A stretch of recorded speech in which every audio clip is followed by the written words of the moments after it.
Hello, with you, Ms. Ahmad Hussein, an instructor of English language. I have been working in official education language school actually for 4 years, but I have also been working in the governmental sector for 16 years till now. We worked also in American diploma in Sadiq language school.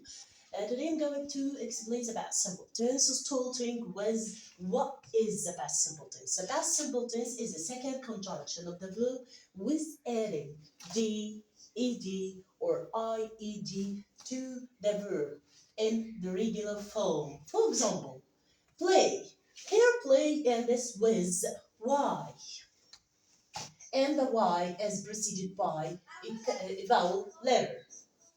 After that, we get the form or the second conjunction of play like this. We will add ed. Study. It ends with y also. But here, y is preceded by a consonant letter. Here we remove y and we put instead ied. And by this way, we got the second conjunction of the verb study. The third one is dance. It ends with e. And to get the second conjunction of the verb, it becomes danced. Walk ends with K, which is a consonant letter. To get the second conjunction of walk, it will be walk by adding ed. Here, dance ends with E, so we will add only D. Here, it ends with K, which is a consonant letter. We added ed. This is concerning the second conjunction of the regular form of the verb, but there are some irregular forms like drink. The second conjunction of drink comes like drank. Speak, it comes spoke. We keep them as they are. Speak, spoke, drink, drank, went, won, and so on of those irregular forms. At first, before getting more explanation, we have to know there are some keywords in order to knock on the doors of past simple tense. You have to know that the one who's going to open is yesterday. Here it is, I'm here. And 2000, for example, 2000 is a year in the past because now we are in 2025. Last, after then we bring last day, last month, last year, last Wednesday, last Friday, last Tuesday, and so on. Ago. Ago preceded by, time. Like 2 hours ago, limited time. Moving now to how to form a statement in the past simple tense. The statement is like this: subject, whatever, plural, singular, noun, proper noun, and so on. Then the verb in the past form. In the past form. After then, we bring the object or the rest of the sentence. For example, she.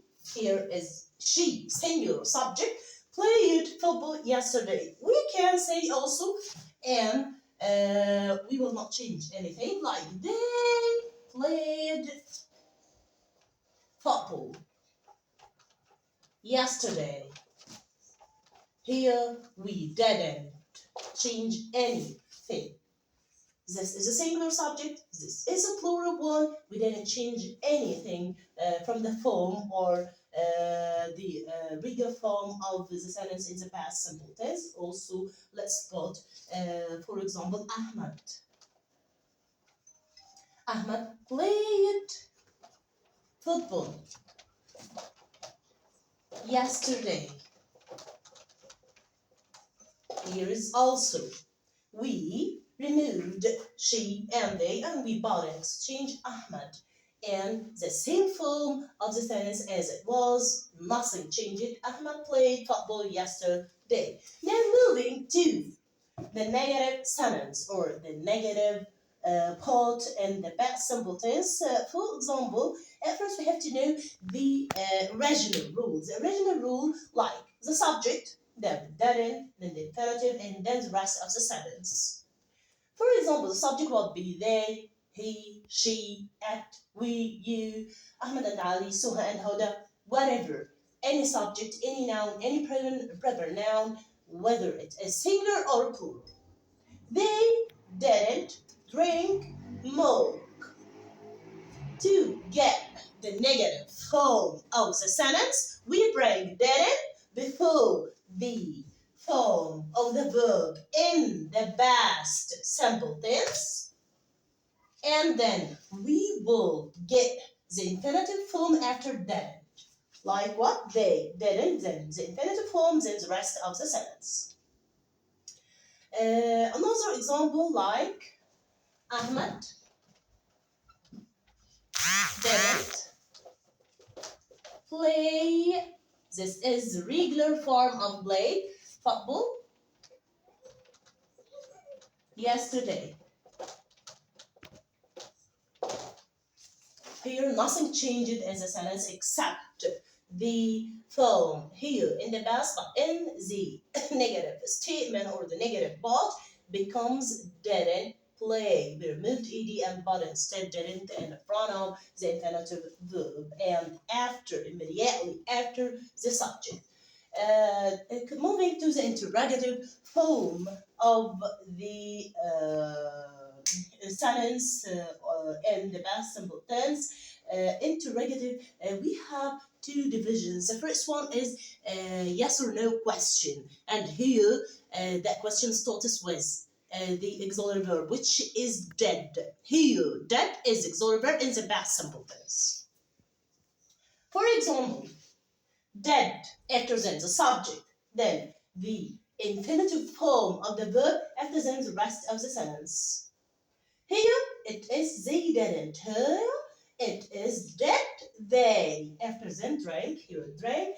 After then the rest of the question, and then it becomes dead they drank milk. The answer will be yes or no. Yes, they did. No, they didn't. If you want to say that this thing didn't happen, or this thing or event or incident or deed didn't happen.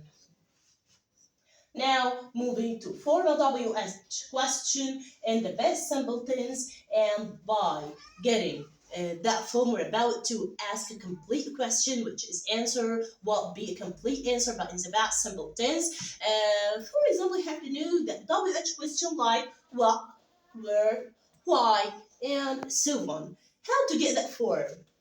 That form will bring actually the form of yes or no question after the WH question, and after them we translate it and understand the meaning if it is suitable or not. For example, what did they drink milk? Oh, is it correct? Can I say what did they drink milk?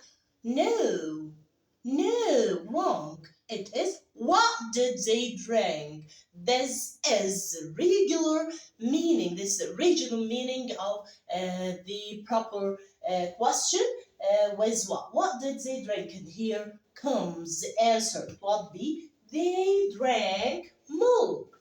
They drank milk. Moving to another one. Were did they drink milk? Oh, where did they drink milk? I'm talking about the place here. I'm talking about the place. It would be like they drank milk at who? They drank milk at whom? They drank milk at whom? Okay. Here we have to know something about what. What asks about this thing is what. I'm about talking about what is that thing. I'm talking about what I'm going to do, about the incident. What is the incident? Wait, it asks about the place. Why? It asks why you're doing that thing. The answer will start was because or to. For example, also word. We have said that it asks about the place, when it asks about the time, and by that way, we have explained about something simple things correctly. And the next time, going to explain that to be the best simple things. At first, I have to say it correctly and in a hurry. The best simple tense, it is the second conjunction of the verb with adding ed or red to the verb in the regular form. But there are some regular forms that we have to keep. The second part of we talk about today was how to form a sentence statement, moving to how to form a negative statement, moving to the interrogative form, like yes or no question, forming WH question like what, where, and so on. Also, we knew about the keywords. If you want to know what is the best simple tense, we have to knock on the door. And the one who's going to answer me will be yesterday and in a year in the past, last day, last month, last Friday, last Wednesday, a limited time followed by the word ago, and so on. I hope actually that I gave you all I know and simple, rules and points about the best simple tense. If you want me to talk more, explain more, that will be the next session. God willing. See you.